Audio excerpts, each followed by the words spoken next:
well enough? There we go. Morning, guys.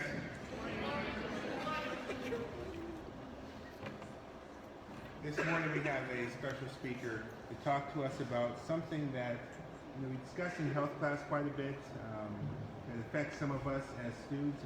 It affects some of us as teachers and staff members here. So as Mrs. Boyne-Shuck discusses this with you, please give her your undivided attention, because as she's speaking, you're going to start realizing that some of your classmates, some of your teachers may be going through some of this. It's very important. So without further ado, Mrs. Boyne-Shuck. Thank you very much. Hi, guys. So listen, I know it's early. I know it's Monday. Most of us were probably up late watching the Super Bowl. And this will probably make me sound super old, but I was your age once. I know you probably don't want to be here. You're probably thinking of all kinds of ways in your head that you're making fun of me right now, or going to make fun of me after, and that's fine. You probably have no interest in listening to me talk, but I ask that you just give me a chance to tell my story, because I think, and I hope at least, that you'll gain something from it. So first, bear with me while I show you a few pictures. You might think some of them are kind of cool, and I promise I do have a purpose with sharing them aside from just humble bragging. So these are pictures of me and Hines Ward, me and Jamie Lynn Spears, me and Jonathan Jackson from Nashville, me and Ed Sheeran, the singer. Next slide, please. This is me on Capitol Hill in Washington, D.C., speaking to members of Congress. These are all pictures from red carpet events and fitness competitions, my wedding, book signings, a picture with Sarah Shepard, who's the author and the creator of Pretty Little Liars, my headshot, my book review in the newspaper, a couple TV appearances, winning awards. So that's a lot of cool things. It's book signings, red carpet events, and my husband Mike appearing on NBC's American Ninja Warrior. There's cool things like the gazillion concerts I go to and my many travels, and these are the things that I show to the world. Now, let me show you the things that sometimes people don't see on social media or in magazine articles or even sometimes in my daily life. This is my reality. So, this is what you don't always see. This is me getting some treatments at the hospital. I get biologic drugs that are similar to chemotherapy drugs, and I've actually gotten chemotherapy before. That's me in the midst of a terrible rheumatoid arthritis flare and a migraine. It's me getting some stim treatments and heart treatments, and me having to wear a mask because I'm immune suppressed. Next slide, please. These are other pictures. This is something you might not all have seen today. This is my fashionable attire. I wear a knee brace and a foot cast. Not something you always would just see by looking at me. I've had multiple knee surgeries. I need a full knee replacement. I'm only in my early 30s. I've needed one since I was 25, and my foot is so damaged that it's beyond surgical repair at this point. These are me having 2 different infusions. The one on the left was a drug called Rituxan. It's actually a chemotherapy drug, but I used it for an autoimmune condition. The one on the right, this was just a couple of weeks ago, trying a different biologic infusion. And these are some biopsies I've had, surgeries, scars from surgeries, my foot swelling up like a balloon because of my RA, and the bottom right picture is a progression of a scar I have about this big on the back of my head for a condition called Chiari. I had brain and neck surgery 6 months before my wedding, and I had about a month to prepare for it, so that was a big surprise. So I think that's, yeah. So here's my point to all of this, okay? My point is that you never know what someone's dealing with privately. You don't know what people are struggling with in their home life or behind closed doors. We've all heard the anti-bullying messages, and at your age, you've probably heard your fair share of them and are probably kind of sick of them. But the reason why we shouldn't judge or bully others is often just an afterthought. We hear about the fact that bullying is bad, and we're told that we should be kind, and then we're lectured about tolerance and inclusion.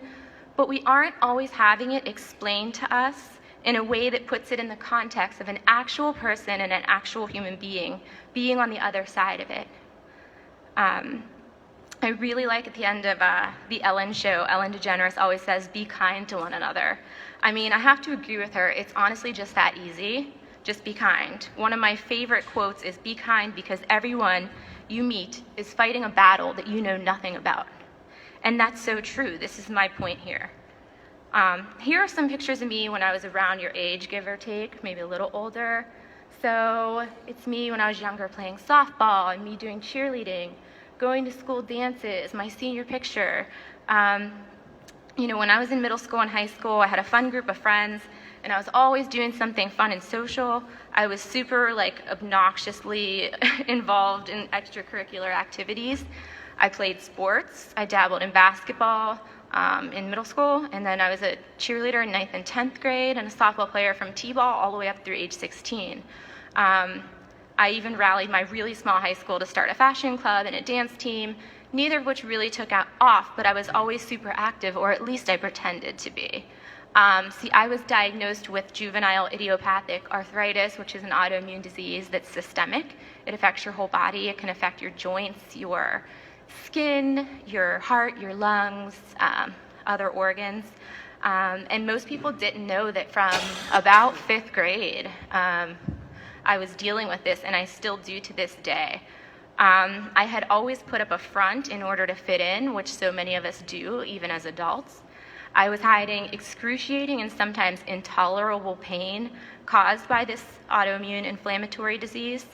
It's an illness that's extremely painful, and it's not contagious, but it is disabling, and it is incurable. You have it for your whole life. It's an illness that, simply put, is just your body basically attacking itself. So I would sit with the popular girls, and I would wear the nice clothes that were actually stylish back then, believe it or not. But I just tried to keep up appearances, and I still do that. But my reality outside of the appearances was and is far different. It was a lot of doctor's visits and needle jabs and pain. It was people making fun of the way I walked and mocking my limp, even people that I thought were my friends. It was sickness and being tired and fatigued all the time. I kept up my grades, but I racked up tardies or missed school because I was so sick, and everybody wanted to talk about it and start rumors and gossip about why I wasn't in school. I didn't tell many people about my illnesses because honestly, no one understood. Arthritis is in the name of the disease, and so people think it's an old lady disease, and they assume that if you're young and you have it, you're faking it. So I kept it hidden, and now at this point in my life, I've racked up several other diagnoses, literally dozens, not even exaggerating.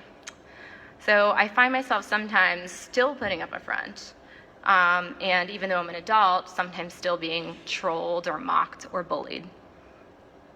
I'm personally lucky to have a good support system, but not everyone has that.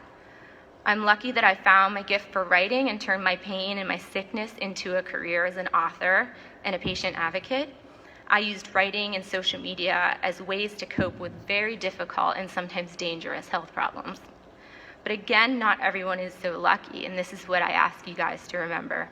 So before you utter an unkind word to or about someone, take a moment to think about problems you're facing in your own life.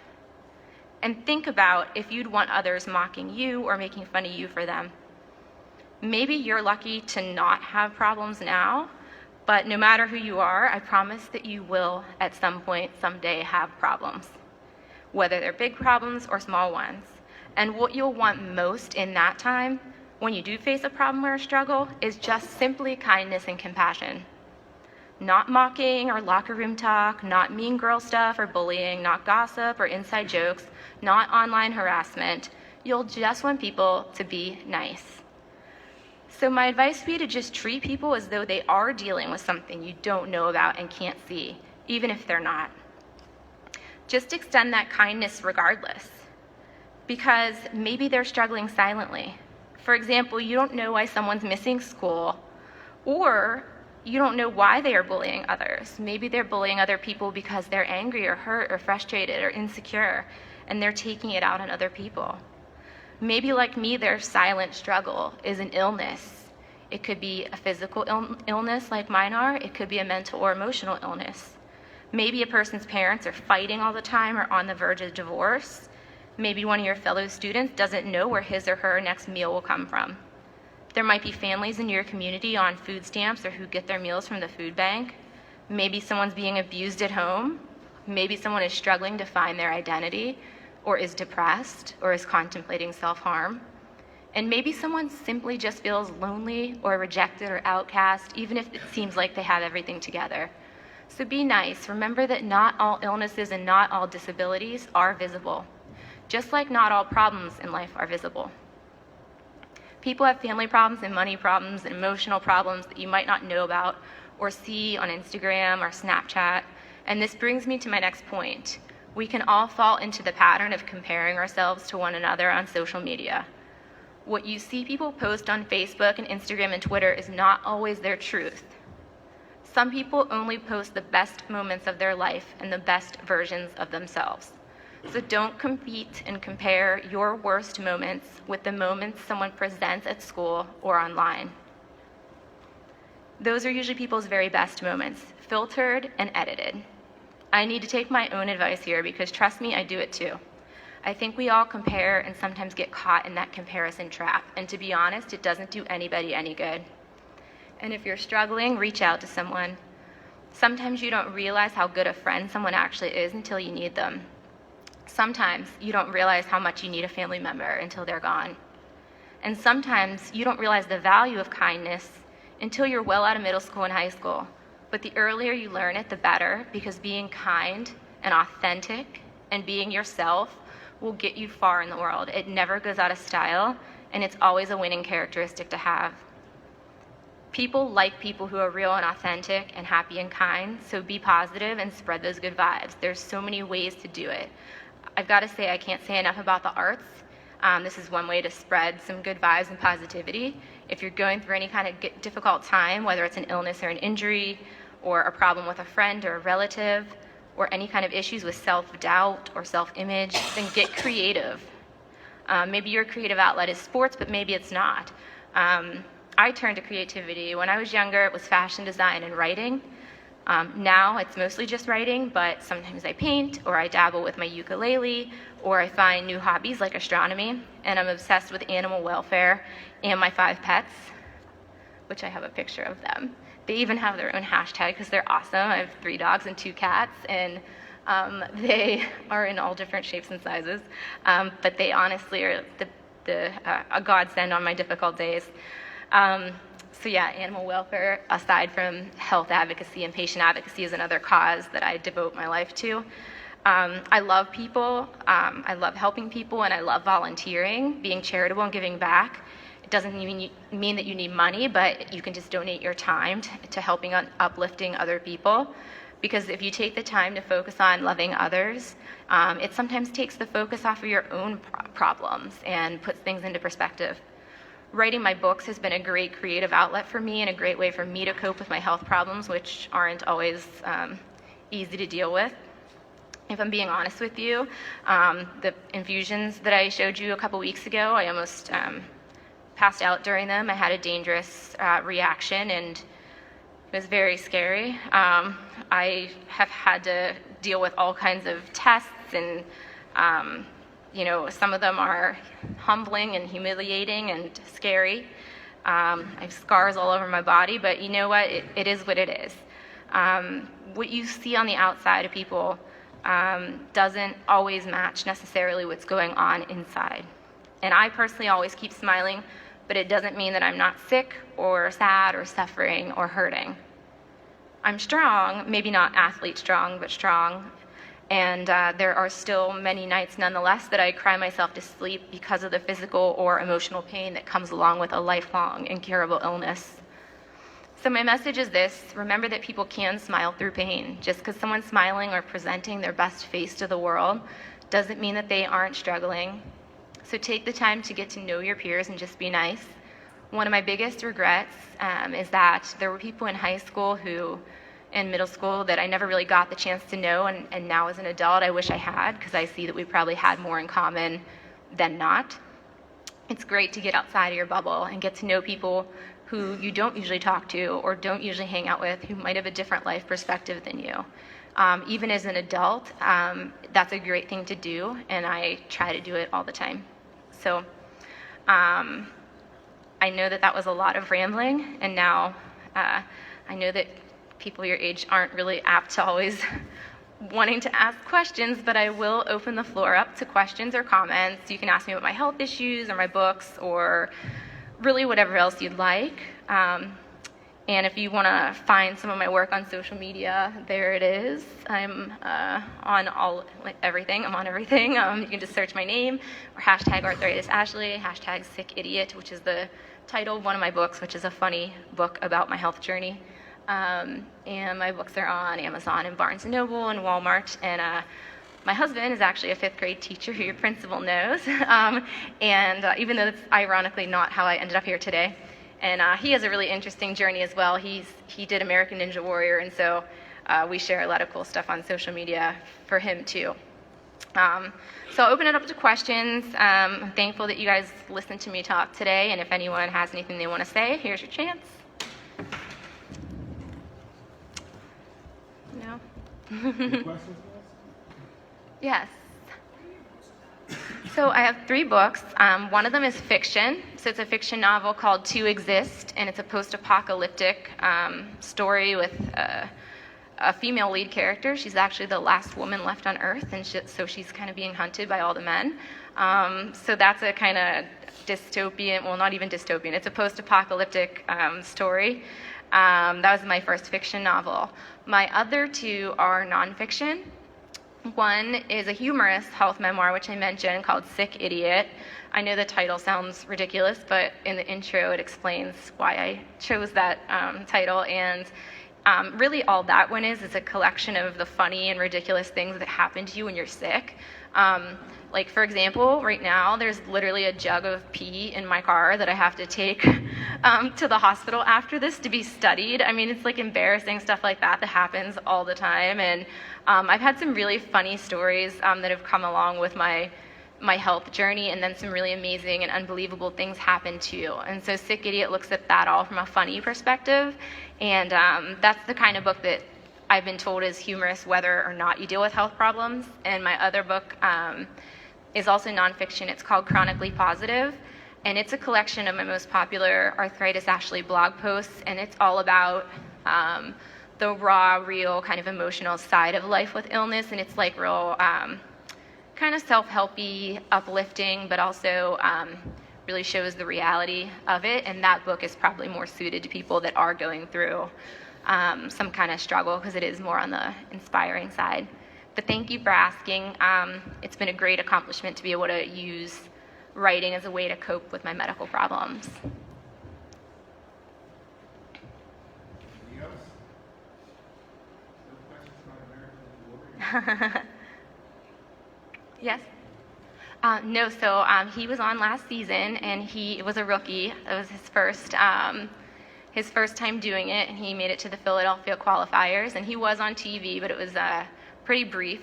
They actually took the top 30 contenders from that city, and he was number 32, which wasn't bad for him being a rookie. And he, to be honest with you, he's a teacher, but he works at a gym, and that said, he didn't devote his entire life to training for it like some of these people do. So for him being a rookie and not putting everything aside to train, it was pretty cool. So he's trying again this year, and we're hoping, we don't know yet, probably won't know until April, but both of his audition videos are on YouTube, so if you want to check them out, it's Mike, his name is Mike Shuck, Shuck, and yeah, it was a really cool experience, and he was disappointed he didn't make it further, but I was super proud of him because I can barely walk half the time, so those people really amazed me, and it was an awesome experience. Thank you for asking. Yes? So I've been on a lot of a lot of local talk shows. So KDKA has a morning show called Pittsburgh Today Live. So I was interviewed on that. I was interviewed on a local show called Inspiring Lives with Dr. Shelley. I've been on all the local news channels for various things, so WPXI, KDKA, WTAE. I recently was on a show based out of Manhattan called Celebrity Catwalk, which airs on Manhattan Neighborhood Network and on YouTube. And I was on the national TV show Everyday Health, which used to be on Saturday mornings on ABC. And I've also done a lot of podcasts and radio interviews. I used to be on air at KISS FM, actually, in Pittsburgh. Thanks.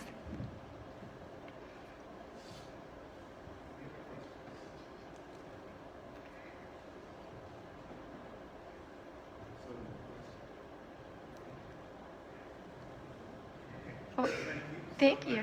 I actually have a quick question. It's completely up to you guys, and I don't even know if I'm allowed, but can I take a selfie with all of you from my social media? You can pretend to be excited that I'm here, even if you're not.